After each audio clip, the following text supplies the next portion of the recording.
Bonjour à toutes et à tous. Bonjour. On vous retrouve aujourd'hui pour les top et flop de ces je sais plus combien de derniers mois parce que là on est très en retard sur les top et flop. Du coup on a beaucoup de choses, je pense que cette vidéo va durer une plombe. Alors on va commencer avec les sorties ciné et on est allé voir hier, non avant-hier, on est allé voir Oppenheimer, donc qui est toujours à l'affiche, c'est le film du moment qu'il faut absolument aller voir. Donc ça parle du docteur Oppenheimer qui est le père de la bombe atomique. C'est lui l'inventeur, en tout cas c'est lui qui a coordonné tous les travaux autour de la bombe atomique.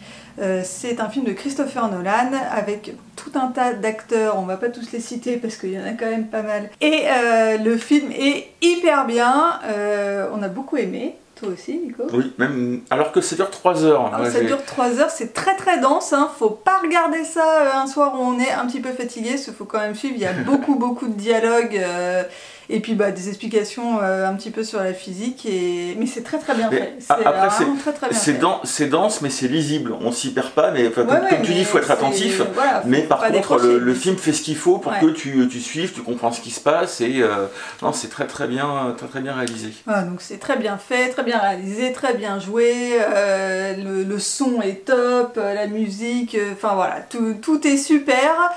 On va pas trop raconter l'histoire parce que bon, il y a quand même un peu des trucs. Enfin, moi, je m'attendais pas à certaines choses, en tout cas. D'un côté, ça raconte un événement, historique. Alors déjà, si on n'est pas non plus trop versé sur l'histoire, tout est historique. Hein, voilà, mais si on n'est pas trop versé sur l'histoire, on apprend forcément des choses. Oui. Hein, on connaissait pas cette histoire dans le détail.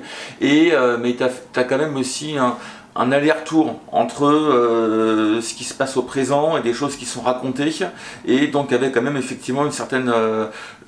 T'as des enjeux qui se développent à la fois dans le passé et dans le présent, dans la manière dont c'est raconté, et ça rend aussi le film intéressant. Qui est pas le présent de 2023. Qui est le présent de la narration, le présent de la narration du film. Mais donc c'est... Je sais pas si vous allez comprendre grand chose du coup, mais allez voir le film. Oui, ce sera plus clair si vous allez le voir, voilà. Mais en tout cas c'est très bien, on ne s'ennuie pas malgré que ça dure 3 heures, et c'est rare que je dise ça d'un film de 3 heures. Ensuite, on est aussi allé voir Indiana Jones, donc là je sais pas s'il est encore trop à l'affiche parce qu'il est sorti il y a un petit moment. Ouais, dépêche-toi de monter ta vidéo. Ouais. Et voilà, là c'était très divertissant. C'est un Indiana Jones, c'est un bon Indiana Jones. Moi j'ai trouvé qu'on retrouvait quand même tous les marqueurs d'Indiana Jones. Au bout de 5 minutes, on a une course-poursuite sur un train. Donc oui, non, c'est tout à fait fidèle à l'esprit d'Indiana Jones, ça se regarde avec plaisir. Juste la fin est un petit peu... Bon, on voit le potentiel, mais ça aurait pu être mieux. Oui, ouais, non, effectivement, moi on reste un peu sur notre fin. Ouais, j'étais un peu insatisfait de la fin aussi, mais après tout le long du film, on est diverti. Mais le reste du film est très sympa. Ouais. Alors ensuite, on a regardé un film en DVD avec Mads Mikkelsen, un acteur dont on parlait dans les précédents Top et Flop, et donc je voulais montrer ce film à Valérie, c'est un film que j'aime beaucoup. Et on avait annoncé ce film. Et on l'avait annoncé, donc il s'agit du Guerrier Silencieux, le titre original c'était Valhalla Rising. Et donc c'est Mads Mikkelsen qui joue le rôle d'un guerrier viking qui en fait est réduit en esclavage, et en fait il sert juste à se battre, et les gens font des paris sur quand est-ce qu'il va gagner, etc. Et il est muet, c'est pour ça qu'il s'appelle le guerrier silencieux. Ah, il dit rien du tout. Et mais du coup il va assez vite, au début du film, il se libère de sa condition d'esclave, et il se retrouve sur les routes, et là on va pas en dire plus pour pas dévoiler trop l'intrigue. Moi c'est un film que j'aime beaucoup, il y a un côté à la fois très violent dans le côté graphique, et en même temps très contemplatif, à travers notamment le fait que le personnage ne parle pas. J'étais content de faire découvrir ce film avec Valérie. Moi je sais pas si je suis contente de l'avoir découvert par contre. Écoute, je fais des efforts pour te montrer des choses qui sortent des sentiers battus, tu vois. Est-ce que tu l'imagines dans ce rôle-là, Mads Mikkelsen? Moi j'ai mis ce film dans les flops, parce que c'était extrêmement long, alors que le film dure pas très longtemps en plus, mais je me suis ennuyée à mourir, franchement. Franchement c'était nul, j'ai pas du tout aimé. Désolé Nico. Eh ben ça me navre, mais bon, je vais persévérer et continuer à te montrer des bons films, en espérant que tu en aimes certains. Voilà. On a aussi quelques films Netflix à présenter, et... Ça va être les derniers d'ailleurs, puisqu'on n'a plus Netflix. Oui, effectivement.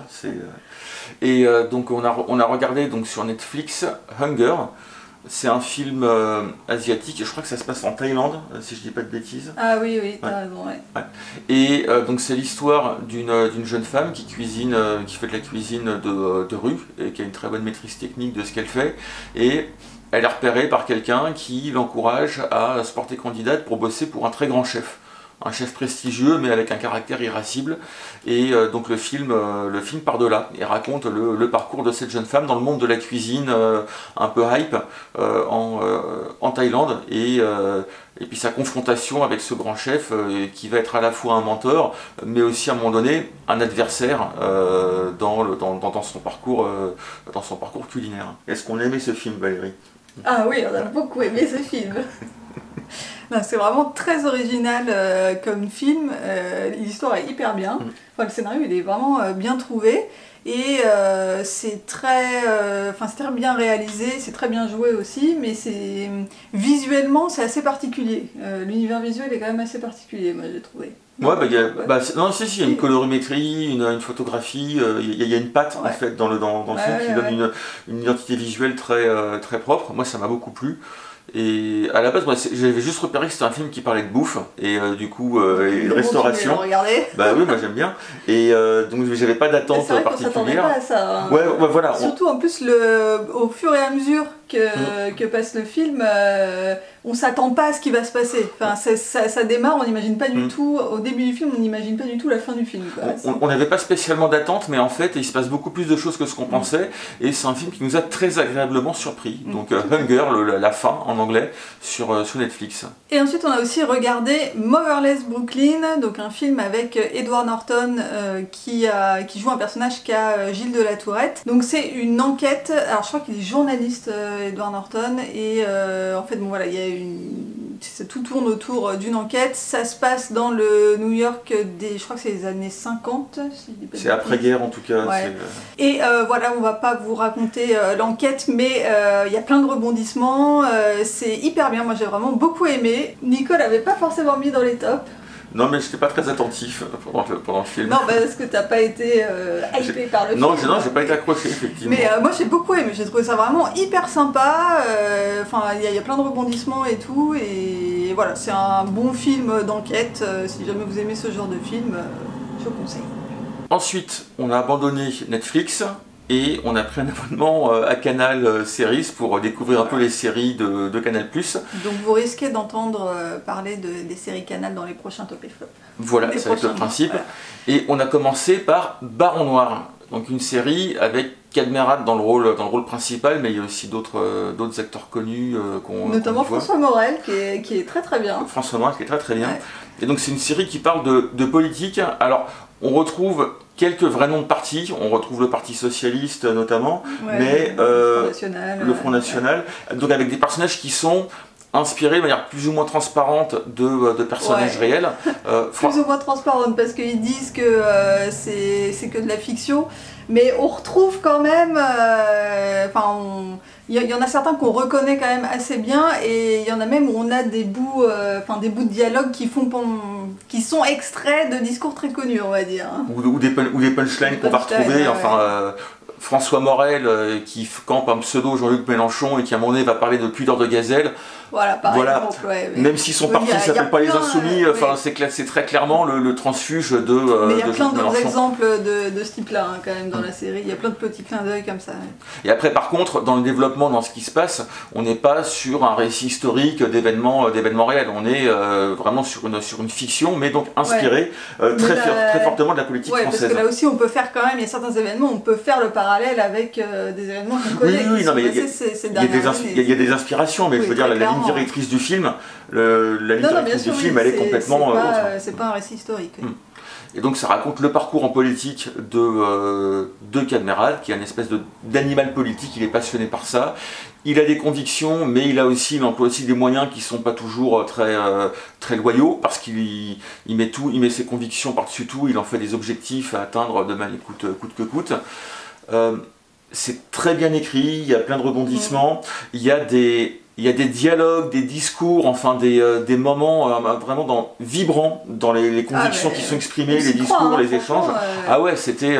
Enfin, moi j'ai trouvé que c'était extrêmement bien écrit. Il y a des passages qui te mettent la chair de poule, enfin vraiment c'est poignant. Il y a des passages, on dirait un documentaire, tellement c'est bien fait. Ouais.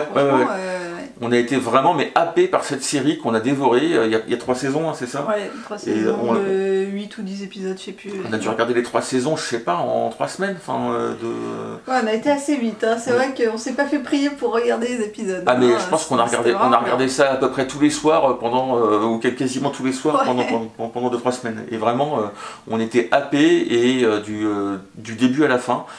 Valérie a pas trop aimé la fin de la série, je crois.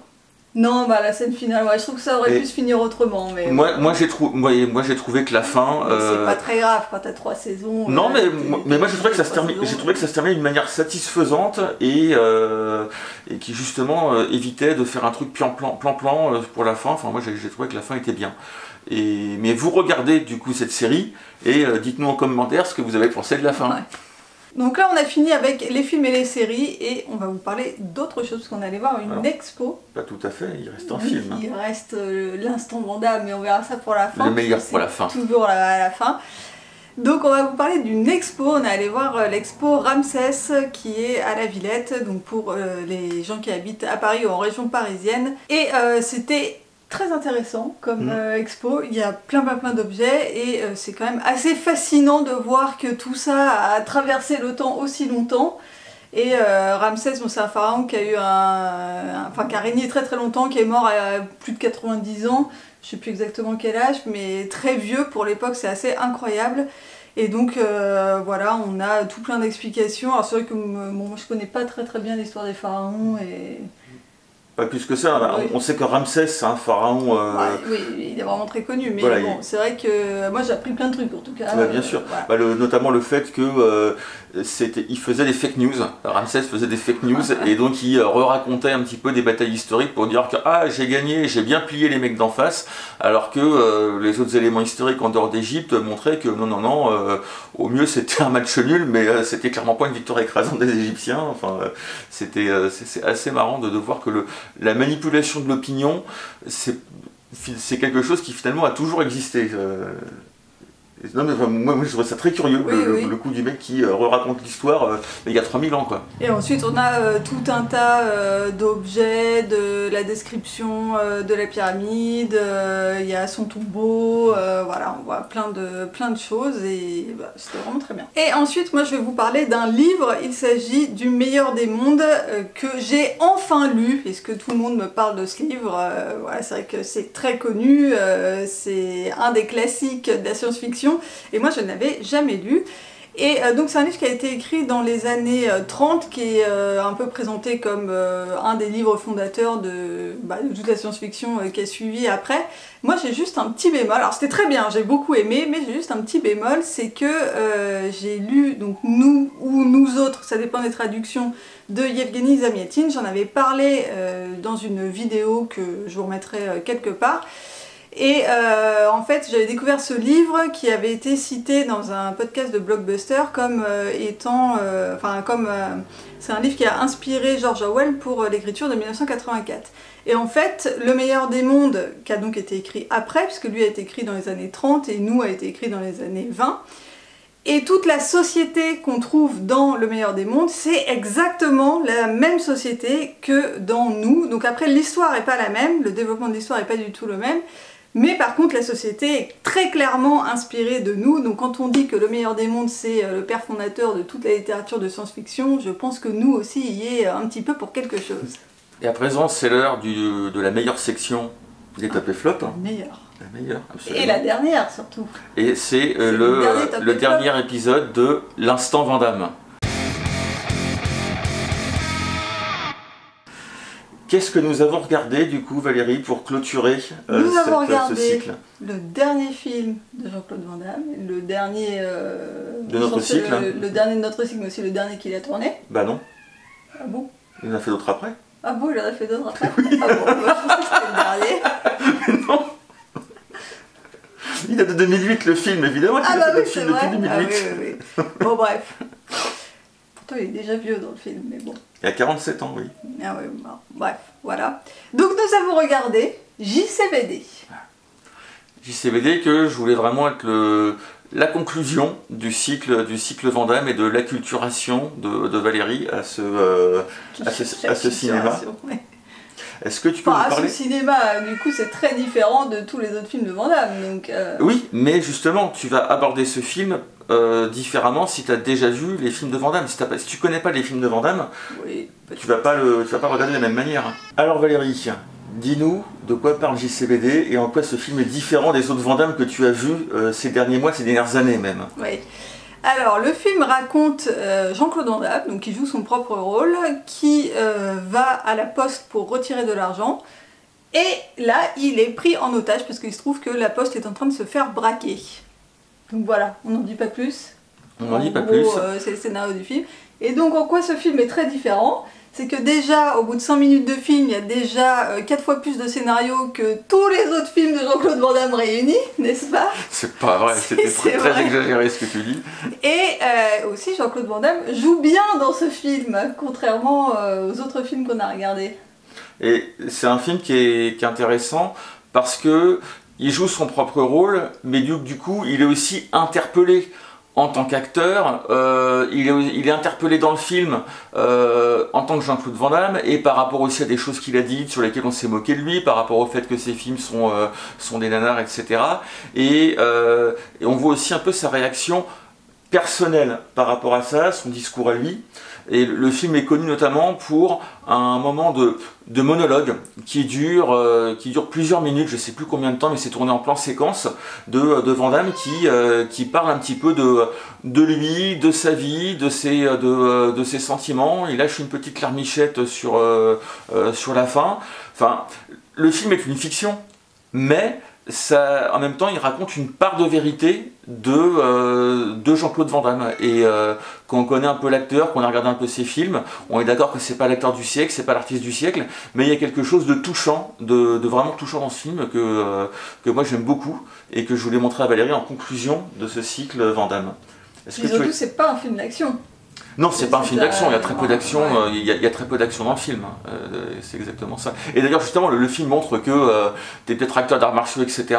Dans la vraie vie, face à un braquage, bah non, tu vas pas désarmer les mecs en 2-3 mouvements ou je sais pas quoi, personne ne fait ça dans la vraie vie. Enfin, ça remet aussi Van Damme dans sa place d'homme normal avec... Oui, tout le monde, voilà. Est-ce que tu as aimé du coup Valérie? Est-ce que ça t'a plu? Et c'était de loin le meilleur film de Van Damme, de tout ce qu'on a regardé, de très loin, hein. Mais là, même devant de belles teams. Hein.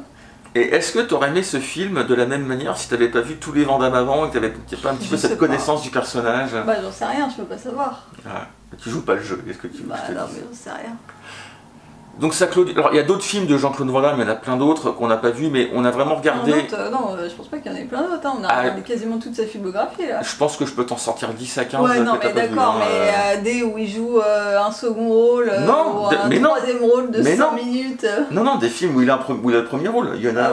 Mais là on a regardé tous ceux que t'avais, on a regardé tous les DVD que t'as. Non, il y en a quelques autres encore que j'ai, mais ils sont pas significatifs dans sa filmographie. Enfin, il y aura rien à raconter dessus. À un moment donné, il faut savoir s'arrêter. L'instant Van Damme est terminé. Voilà, toutes les meilleures choses ont une fin.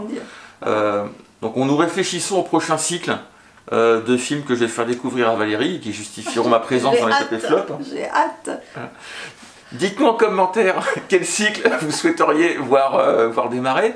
Moi j'ai des idées autour de Bruce Lee, autour de Jackie Chan ou Dolph Lundgren, mais j'ai un travail de conviction à faire vis-à-vis de Valérie. Si dans les commentaires vous avez une conviction forte et unanime à exprimer, ça pourrait faire basculer son avis.